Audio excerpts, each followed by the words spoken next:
إن الحمد لله نحمده ونستعينه ونستغفره ونعوذ بالله من شرور أنفسنا ومن سيئات أعمالنا من يهده الله فلا مضل له ومن يضلله فلا هادي له وأشهد أن لا إله إلا الله وحده لا شريك له وأشهد أن محمدا عبده ورسوله يا أيها الذين آمنوا اتقوا الله حق تقاته ولا تموتن إلا وأنتم مسلمون يا أيها الناس اعبدوا ربكم الذي خلقكم من نفس واحدة وخلق منها زوجها وبث منهما رجالا كثيرا ونساء واتقوا الله الذي تساءلون به والأرحام إن الله كان عليكم رقيبا يا أيها الذين آمنوا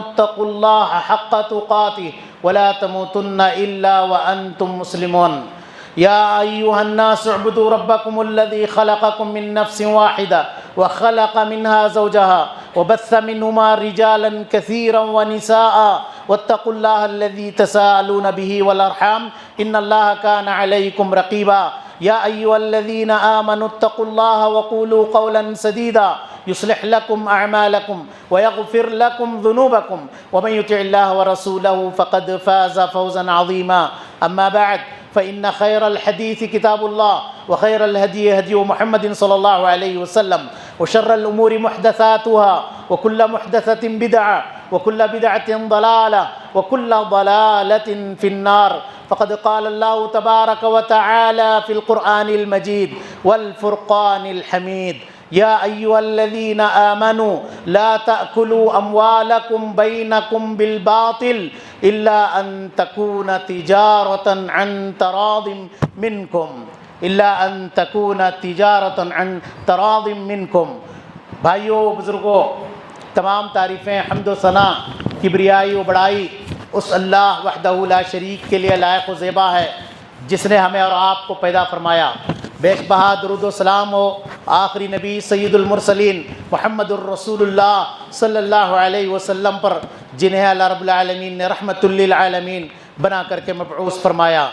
برادران اسلام، آج کے اس خطبہ جمعہ میں انشاءاللہ تبارک و تعالی تجارت کی اہمیت و فضیلت اور اس کے اصول و ضوابط پر مختصر طور پر کتاب و سنت کی روشنی میں کچھ باتیں لے کر کے حاضر ہوا ہوں۔ اللہ رب العالمین سے دعا گو ہوں اللہ تبارک و تعالی ہم تمام لوگوں کو دین کی باتیں سننے، سمجھنے اور اس کے تقاضوں پر عمل کرنے کی توفیق نصیب فرمائے، آمین یا رب العالمین۔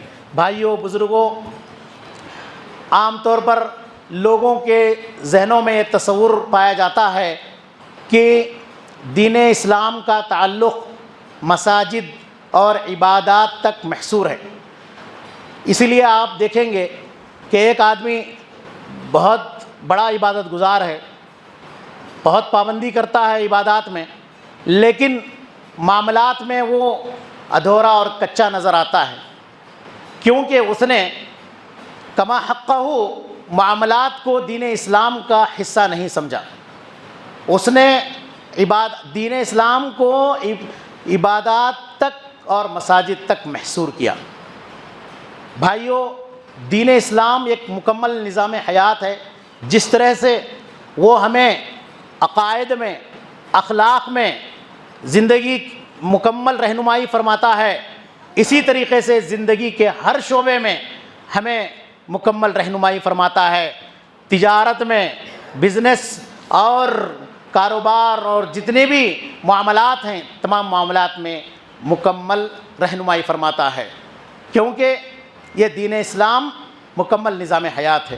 اللہ فرماتا ہے یا ایھا الذین آمنوا ادخلوا فی السلم کافہ، اے ایمان والو اسلام میں مکمل طور پر داخل ہو جاؤ۔ جس طرح سے ہم اخلاق میں، عبادات میں، عقائد میں اسلام کو فالو کرتے ہیں، معاملات میں، تجارت میں بھی اسلام کو فالو کرنا چاہیے۔ اگر ہم اسلام کو صرف مسجد اور عبادات تک محدود رکھیں گے، یقین مانیے یہ دشمنان اسلام کی فکر ہے، جس کو عربی زبان میں علمانیہ کہا جاتا ہے، جو کہتے ہیں کہ دین کا دنیا سے کوئی تعلق نہیں ہے۔ یہی سیکولر فکر ہے، یہی سیکولر فکر ہے۔ اسلام اس کے خلاف مکمل طور پر اس کے خلاف جنگ کا اعلان کرتا ہے، اور اسلام نے کہا کہ اسلام میں مکمل طور پر داخل ہو جاؤ۔ قرآن فرماتا ہے اے ایمان والو اسلام میں مکمل طور پر داخل ہو جاؤ، اپنی خواہشات کے مطابق دین کو مت بناؤ، جو چیزیں پسند آئیں اس پر عمل کر لیا، اور جو چیزیں پسند نہیں آئیں اس کو چھوڑ دیا اپنے خواہشات کے مطابق۔ بھائیو، تجارت اور معاملات کا تعلق براہ راست اسلامی عقیدے سے ہے، اس براہ راست اللہ پر ایمان لانے کے عقیدے سے اور آخرت پر ایمان لانے کے عقیدے سے۔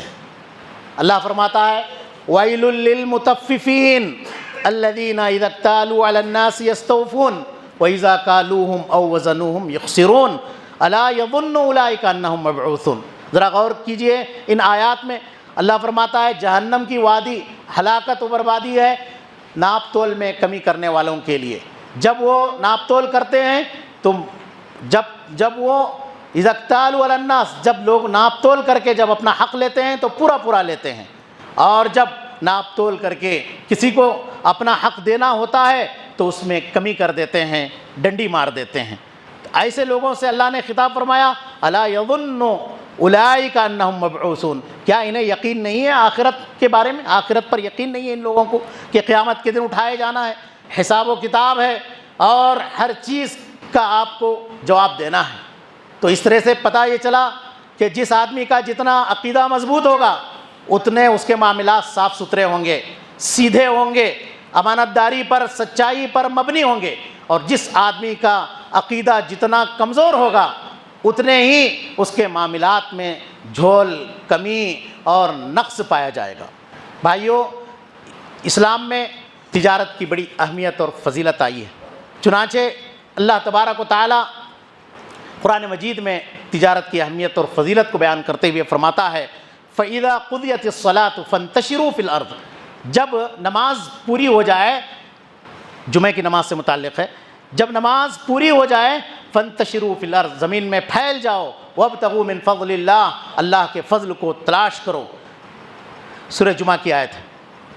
اس سلسلے میں عراق بن مالک رحمہ اللہ فرماتے ہیں، تابعی ہیں، ان کا یہ معمول تھا کہ جب وہ جمعہ کی نماز پڑھتے تو مسجد کے دروازے پر کھڑے ہو جاتے اور کھڑے ہو کر کے کہتے اللہم اجبت دعوتک، اے اللہ میں نے تیری دعا کو، تیری دعوت پر میں نے لبیک کہا ہے، وصلیت فریضتک، میں نے فرض نماز بھی ادا کر لی ہے، وانتشرت کما امرتنی، جیسے تو نے مجھے حکم دیا ہے ویسے میں زمین میں پھیل گیا ہوں تجارت کی غرض سے، فرزقنی من فضلک وانت خیر الرازقین، تو مجھے اپنے فضل سے رزق عطا فرما اور تو بہترین رزق دینے والوں میں سے ہے۔ تفسیر ابن کثیر میں یہ اثر موجود ہے۔ ایک اور مقام پر اللہ تبارک و تعالیٰ نے تجارت کے لیے سفر کرنے والوں کو ان کی اہمیت کو اجاگر کرتے ہوئے مجاہدین سے ملایا ہے۔ اللہ کی راہ میں جہاد کرنے کے لیے جو نکلتے ہیں ان لوگوں کی برابری میں تجارت کرنے والوں کو لا کر کے کھڑا کیا ہے، جیسے کہ سورۃ المزمل میں موجود ہے۔ ایک اور جگہ پر اللہ نے فرمایا تجارت کی اہمیت کو اجاگر کرتے ہوئے کہ اے ایمان والو، جیسے کہ میں نے شروع میں یہ آیت تلاوت کی، اے ایمان والو آپس میں ایک دوسرے کے مال کو باطل طریقے سے مت کھاؤ، الا کہ تجارت کے ذریعے سے آپسی رضامندی سے ایک دوسرے کے مال کو کھاؤ اور اس کو استعمال کرو۔ بھائیو، شریعت نے اس آیت مبارکہ میں جتنے بھی حرام تجارتیں ہیں یا باطل طریقے سے کھانے کے طریقے ہیں، چاہے وہ جوا بازی کے ذریعے ہو، شراب کے ذریعے ہو، سود کے ذریعے ہو، اور کہ جتنے بھی حرام خوری کے طریقے ہیں، ان تمام چیزوں کے دروازے بند کر دیے ہیں، وہ تمام راستے بند کر دیے۔ تجارت اور آپسی رضامندی سے ایک دوسرے کو مال کو کھانے کی شریعت نے اجازت دی ہے۔ احادیث میں بڑی اس کی اہمیت اور فضیلت بیان کی گئی ہے تجارت سے متعلق۔ چنانچہ مقدام ابن معدی کرب رضی اللہ عنہ فرماتے ہیں نبی کریم صلی اللہ علیہ وسلم نے ارشاد فرمایا ما اکل احد طعاما قط خیرا من ان یأکل من عمل یدہ وان نبی اللہ داؤد علیہ السلام کان یأکل من عمل یدہ، رواہ الترمذی وقال حدیث حسن صحیح، رواہ البخاری فی صحیحہ۔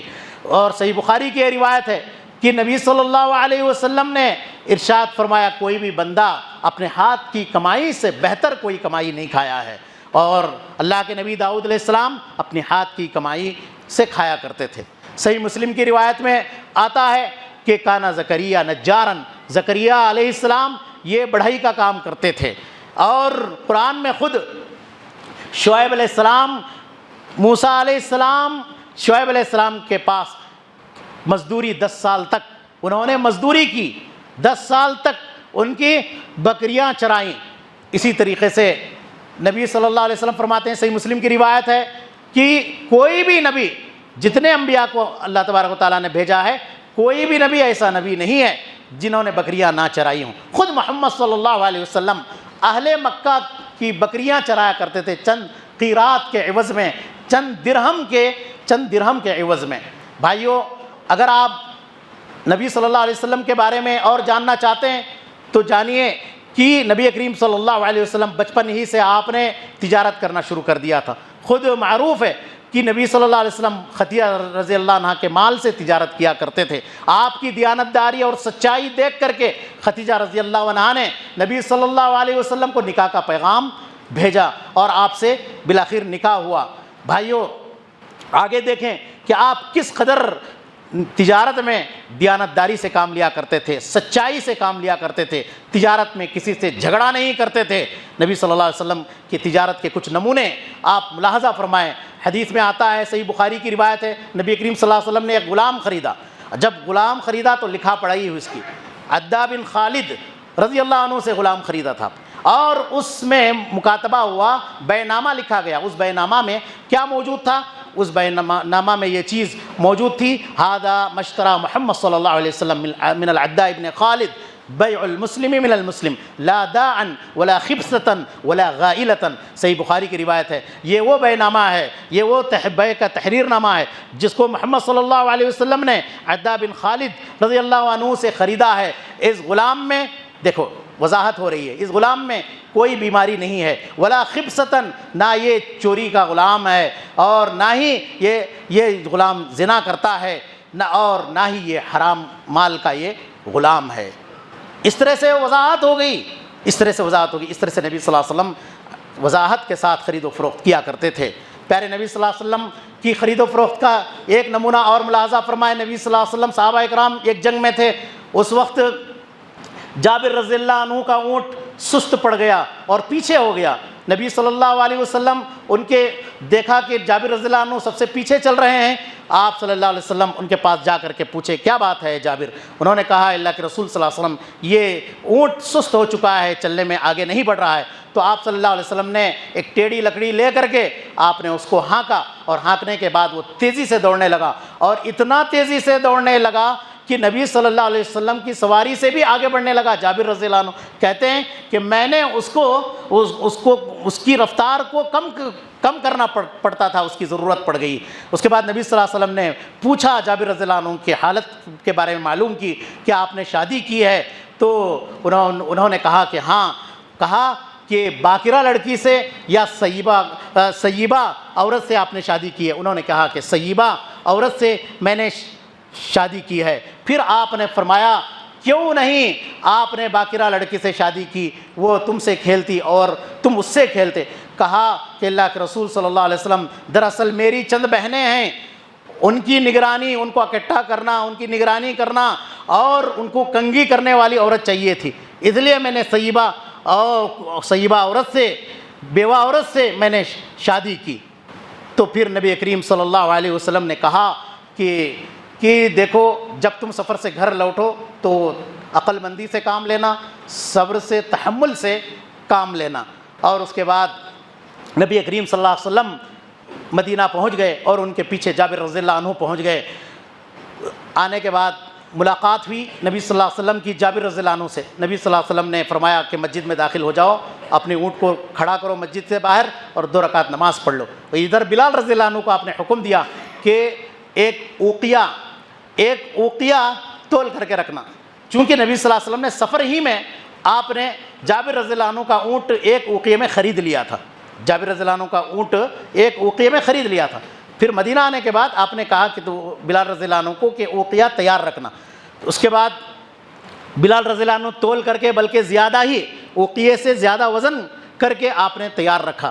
پھر نبی صلی اللہ علیہ وسلم نماز پڑھنے کے بعد نبی صلی اللہ علیہ وسلم سے ملاقات ہوئی تو سمجھنے لگے جابر رضی اللہ عنہ گویا کہ آپ یہ اونٹ واپس کر دیں گے، اور اس سے بڑھ کر ناپسندیدہ چیز میری نظر میں کوئی چیز نہیں تھی. اس کے بعد نبی صلی اللہ علیہ وسلم نے بلا کر کے کہا خذ جملک و ثمنک، اور یہ اونٹ بھی رکھ لو اور یہ قیمت بھی لے لو، یہ قیمت بھی رکھو اپنے پاس. آپ نے تحفہ دے دیا اس کو، اور اونٹ بھی آپ نے واپس کر دیا. تو اس طرح سے آپ نے اتنی آسانی سے خرید و فروخت کی. یہ صحیح بخاری کی روایت ہے. اسی لیے خرید و فروخت میں آسانی پیدا جو کرتے ہیں اور آسانی سے خرید و فروخت کرتے ہیں، ان کی تجارت میں بڑی برکت ہوتی ہے، اور اللہ تبارک و تعالیٰ کی رحمتیں ان پر نازل ہوتی ہیں. رحم اللہ امرأً سمحا اذا باع وسمحا اذا اشترى وسمحا اذا اقتضى. صحیح بخاری کی روایت ہے. اللہ اس بندے پر رحم فرمائے جو نرمی سے خریدتا ہے، نرمی سے بیچتا ہے اور نرمی سے تقاضا کرتا ہے. یہ بہت اہم چیز ہے. اسی طریقے سے میرے عزیز بھائیوں، تجارت کی اہمیت اور فضیلت کو یہ سمجھنے کے لیے کافی ہے. صحابہ اکرام تجارت کیا کرتے تھے، مہاجرین تجارت کے پیشے سے جڑے ہوئے تھے، انصار صحابہ کھیتی باڑی کیا کرتے تھے.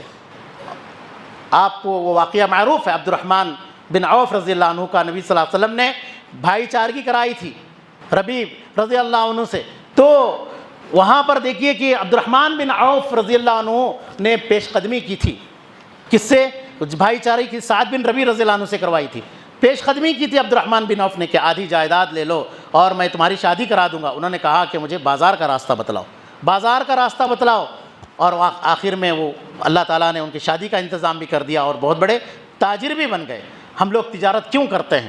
عبداللہ ابن مبارک نے 3 وجوہات بتلائی ہیں اس کی. ہم لوگ تجارت اور بزنس اس لیے کرتے ہیں تاکہ ہم اپنے چہرے کا پانی کی حفاظت کر سکیں، تاکہ کسی کے سامنے عاجز نہ ہو سکیں، تاکہ کسی کے سامنے عاجز نہ ہو سکیں، تاکہ ہم اپنی عزت کی حفاظت کر سکیں، تاکہ ہم اللہ کی اطاعت و فرمانبرداری کے لیے اپنا کمایا ہوا حلال مال خرچ کر سکیں.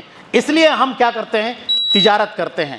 بھائیوں، تجارت کے اصول شریعت نے بتلائے ہیں، ان اصول کا ہمیں خصوصی طور پر لحاظ کرنا ہے. میں مختصر طور پر یہ اصول آپ کے سامنے رکھتا ہوں، چونکہ اس آدمی کو تجارت کا حق ہی نہیں ہے، جیسے کہ عمر رضی اللہ عنہ نے کہا ہے کہ جو تجارت کے احکام سے واقفیت نہ رکھتا ہو، اس کے اصول سے واقفیت نہ رکھتا ہو. تجارت کا پہلا اصل یہ ہے کہ ہماری تجارت سچائی، دیانتداری اور امانت پر مبنی ہو، دھوکہ اور خیانت اور جھوٹ سے دور ہونا چاہیے. اس سلسلے میں نبی صلی اللہ علیہ وسلم کی متعدد حدیثیں آئی ہیں. نبی صلی اللہ علیہ وسلم نے ایک حدیث میں فرمایا کہ خرید و فروخت کرنے والوں کو اختیار ہوتا ہے اپنی خرید و فروخت کے بارے میں جب تک کہ وہ مجلس سے جدا نہ ہو جائیں. جب دونوں سچائی سے کام لیتے ہیں اور واضح طور پر بتا دیتے ہیں سامان کے بارے میں، عیب کے بارے میں وضاحت کر دیتے ہیں، ان کے خرید و فروخت میں برکت ڈال دی جاتی ہے. جب یہ دونوں چھپاتے ہیں خرید و فروخت کرنے والے تو ان کی برکت کو مٹا دیا جاتا ہے. چھپاتے ہیں اور جھوٹ کا سہارا لیتے ہیں تو ان کی برکت کو مٹا دیا جاتا ہے. پیارے نبی صلی اللہ علیہ وسلم نے تاجروں کی 2 خامیوں کے بارے میں خصوصی طور پر اشارہ فرمایا ہے کہ تاجروں کی جو 2 خامیاں ہیں اس سے بچنا چاہیے، جس کی وجہ سے اگر وہ بچیں گے نہیں تو فاجر بنا کر کے اللہ تبارک و تعالیٰ اٹھائے گا قیامت کے دن. وہ خامیاں کیا ہیں؟ ایک تو قسم کھاتے ہیں، اور قسم اپنی خرید و فروخت میں قسم کھاتے ہیں اور جھوٹی قسمیں کھاتے ہیں. اور دوسری خامی یہ ہے جب گفتگو کرتے ہیں تو جھوٹ بولتے ہیں. یہ 2 چیزوں سے بچنا ہے. یہ تاجروں کی بڑی خامیاں ہیں خرید و فروخت میں، جس سے بچنے کی ضرورت ہے. مسند احمد کی یہ روایت ہے اور صحیح روایت ہے. وہ اگر سچائی سے کام لیں گے، امانت داری سے کام لیں گے تو اللہ تبارک و تعالیٰ ایسے تاجروں کو کا حشر قیامت کے دن نبیوں کے ساتھ، صدیقین کے ساتھ، شہداء کے ساتھ اور نیک لوگوں کے ساتھ فرمائے گا. جیسے کہ صحیح روایت میں یہ چیز موجود ہے، اور اسی طرح جیسے کہ صحیح روایت میں یہ چیز موجود ہے، ترمذی وغیرہ کی بھی روایت ہے، اور دوسری جگہ پہ یہ روایت موجود ہے. امام البانی نے اس حدیث کو صحیح قرار دیا ہے. دوسرا جو اہم اصول ہے بھائیوں بزرگوں، دھوکہ دہی سے ہمیں بچنا چاہیے. تو آپ کو وہ معلوم ہے کہ غلے میں ہاتھ ڈال کر کے آپ نے فرمایا کہ نیچے سے ایک غلے والے کے پاس سے گزر ہوا، غلے کے نیچے ہاتھ ڈالے تو بھیگا ہوا غلہ تھا، اوپر سوکھا ہوا غلہ تھا. آپ نے فرمایا یہ کیا ہے؟ کہا کہ بارش ہو گئی. فرمایا آپ نے جو دھوکہ دے وہ ہم میں سے نہیں ہے. آج خرید و فروخت میں بڑی دھوکہ دہی پائی جاتی ہے، ان سے بچنے کی ضرورت ہے. آپ دیکھیں کہ آپ دھوکہ دہی کس طرح سے پائی جاتی ہے اور جھوٹ کس طرح سے پایا جاتا ہے معاملات میں، کہ اوپر سے بہترین غلہ رکھ دیتے ہیں، نیچے سے دھوکے کا غلہ رکھتے ہیں اور اوپر سے اصلی مال رکھتے ہیں، نیچے سے نقلی مال رکھتے ہیں۔ اوپر سے آپ دیکھتے ہیں کہ بہترین پھل ہوتا ہے، نیچے سے خراب پھل رکھ دیتے ہیں پیکنگ میں، آپ دیکھتے ہیں۔ اسی طریقے سے اصلی مال کو نقلی مال کو ملا کر کے بیچتے ہیں آپ۔ اور اسی طریقے سے آپ دیکھیں گے کہ آپ کوئی گاڑی اپنی اصلاح کے لیے دیتا ہے تو پتہ چلتا ہے، امانت داری کا تقاضا ہوتا ہے کہ اس میں معمولی سی کمی ہے، لیکن بڑھا چڑھا کر کے پیش کر دیتے ہیں دھوکہ دینے کے لیے۔ اور کسی ہسپتال میں گئے علاج کے لیے، ڈاکٹر کو پتہ رہتا ہے بیماری کے بارے میں، ٹیسٹ کے بارے میں کتنا کرانا چاہیے، لیکن وہ آگے بڑھا کر کے کسی خاص کمپنی سے اس کا چونکہ اگریمنٹ ہوتا ہے تو مارکیٹ میں اس سے بھی سستی دوائیں، اس سے بھی اچھے ٹیسٹ اویلیبل ہوتے ہیں، لیکن نہیں، اسی خاص کمپنی، اسی خاص لیب کا وہ حوالہ دیتا ہے، چونکہ اس کا پرسنٹیج اس میں فکس ہوتا ہے۔ یہ ساری چیزیں دھوکے میں آتی ہیں۔ پرانا سونا لے کر کے اس کو پالش کر کے نئے سونے کی قیمت میں بیچنا، یہ بھی حرام ہے، یہ بھی دھوکے کی قسموں میں سے ایک قسم ہے۔ اسی طریقے سے آپ پلمبر، الیکٹریشن اور کسی تعمیری کام کرنے والے کے پاس جائیں، اتفاق ہو گیا، معاہدہ ہو گیا، اسی معاہدے کے مطابق عمل کرنا چاہیے، لیکن اس معاہدے میں ڈنڈی مارنا شروع کر دیتے ہیں۔ جو کوالٹی کا سامان ہوتا ہے وہ کوالٹی کا سامان اس پر جو ہے وہ ڈالا نہیں جاتا ہے۔ اس طرح سے دھوکہ دہی معروف ہے۔ ان تمام دھوکے کی قسموں سے بچنا چاہیے۔ اسی طریقے سے میرے عزیز بھائیوں، دوسرا جو ضابطہ ہے، ہماری تجارتیں تمام سود اور سودی معاملات سے دور ہونا چاہیے۔ اس کی حرمت کے بارے میں آپ جانتے ہیں کہ یہ اتنا بڑا جرم ہے جس پر لعنت ہے، جس میں ہر قسم کا جو قسم کے لوگ جو حصہ لیتے ہیں ان تمام لوگوں پر لعنت ہے۔ پیارے نبی صلی اللہ علیہ وسلم نے فرمایا کہ 1 درہم سود جو آدمی کھاتا ہے 36 مرتبہ زنا کرنے سے بدتر ہے، جسے کہ طبرانی کی صحیح روایت ہے۔ 1 درہم جو سود کھاتا ہے آدمی۔ اسی طریقے سے میرے عزیز بھائیوں، پیارے نبی صلی اللہ علیہ وسلم نے فرمایا کہ سود کے 73 دروازے ہیں، سب سے آسان دروازہ یہ ہے کہ آدمی اپنی ماں سے نکاح کرے، اپنی ماں سے زنا کرے۔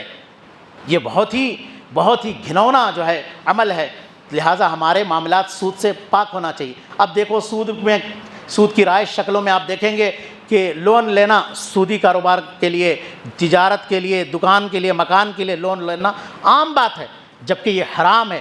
لینا بھی حرام ہے، دینا بھی حرام ہے، اور گواہ بننا بھی حرام ہے، اور سب پر لعنت ہے، اور لکھنے والا بھی وہی لکھنا بھی حرام ہے، اور سب پر نبی صلی اللہ علیہ وسلم کی لعنت ہے۔ اسی طریقے سے بیمہ کرانا، یہ جو لائف انشورنس کراتے ہیں، یہ بیمہ کرانے میں جوا بازی بھی ہے اور سود بھی ہے۔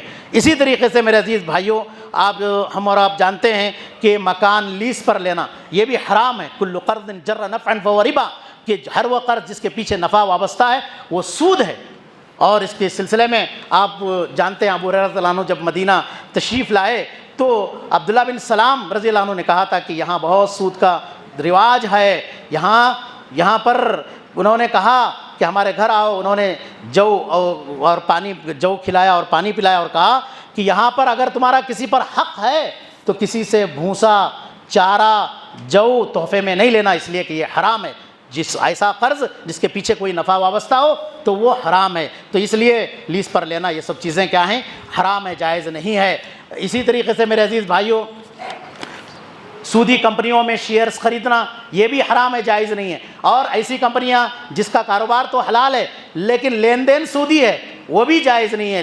یا یہ کہ ایسی کمپنیاں جو آپ سے پیسہ لے کر کے فکس ریٹ طے کر دیتی ہیں 2.5%، 3%، اور حالانکہ کاروبار حلال کا دعویٰ کرتی ہیں، اس میں بھی حصہ لینا حرام ہے، جائز نہیں ہے، چونکہ یہ پرسنٹیج متعین کرنا اور دینا کہ 2.5% آپ کو فکس دے دیں گے، آپ ہمارے معاملات میں دخل اندازی نہیں کریں گے، پوچھیں گے نہیں ہم کیا کرتے ہیں کیا نہیں، آپ پیسوں سے پرسنٹیج سے مطلب رکھیے، چونکہ یہ بھی حرام ہے۔ جبکہ مضاربہ میں ایسا نہیں ہوتا ہے، راس المال فکس ہوتا ہے، کتنے پارٹنر ہیں وہ بھی فکس ہوتا ہے، اور کہاں پیسہ موو ہو رہا ہے وہ بھی فکس ہوتا ہے، کون سے شیئرز ہیں، حلال شیئرز ہیں، حرام شیئرز ہیں، ان تمام کی دونوں طرفین کو دیکھنے کا، نگرانی کا پورا حق ہوتا ہے۔ سال بھر میں کتنا فائدہ ہوا، پھر کہاں پر کہیں سودی معاملہ تو نہیں ہوا، پھر برابر کا حلال جو پرافٹ ہوتا ہے اپنے اپنے اتفاق کے مطابق تقسیم ہوتا ہے۔ یہ تمام چیزیں ہوتی ہیں، لیکن یہ سب چیزوں میں نہیں ہوتا، سمجھ رہے ہیں؟ جو سودی جس پر سود مشتمل ہوتا ہے یا اس طرح کی چیزوں میں، بہرحال جو ہے ان چیزوں سے ہمیں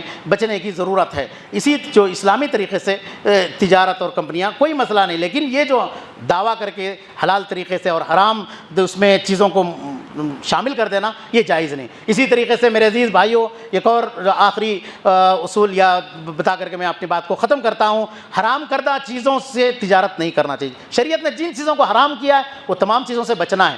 جیسے شراب حرام ہے، شراب کے جتنے کاروبار ہیں، افیون، گانجا، بیڑی، سگریٹ، یہ تمام چیزوں کا کاروبار، فحش فلموں کا کاروبار، یہ سب حرام ہے۔ اسی طریقے سے میرے عزیز بھائیو تجارت کے اصولوں میں سے ایک اصول اور ضروری اصول یہ ہے کہ ہم اپنی تجارت ایسی کریں کہ آخرت سے غافل نہ ہوں۔ آپ عبادات کرتے ہوئے ایک توازن رہے زندگی میں، عبادات کرتے ہوئے نماز پڑھتے ہوئے، زکوٰۃ دیتے ہوئے، ذکر کرتے ہوئے تجارت کریں، یہ فائدہ مند تجارت ہوگی۔ آپ آخرت کو بھول جائیں، صرف تجارت میں لگ جائیں، یہ بھی درست نہیں ہے۔ اور تجارت کے اصول میں سے ایک اہم اصول یہ ہے تجارت کو عبادت سمجھ کر کے کریں اور نیت صاف ہو اللہ کی رضا کے لیے کریں، کسی پر حسد نہ کریں، کسی کو نہ خود کو نقصان پہنچائیں نہ دوسروں کو نقصان پہنچائیں۔ آپ کی تجارت میں جو فائدہ لکھا ہوا ہے وہ مل کر کے رہے گا، وہ مل کر کے رہے گا۔ اور جو ہمیشہ جو مقصد ہے ہمارا کہ ہم اپنے کسی کے سامنے ہاتھ پھیلانا نہ پڑے، خود اپنے اوپر خرچ کریں اور دوسروں پر، اپنے بیوی بچوں پر خرچ کریں، یہ نیت لے کر کے چلیں اور عبادت سمجھ کر کے کریں۔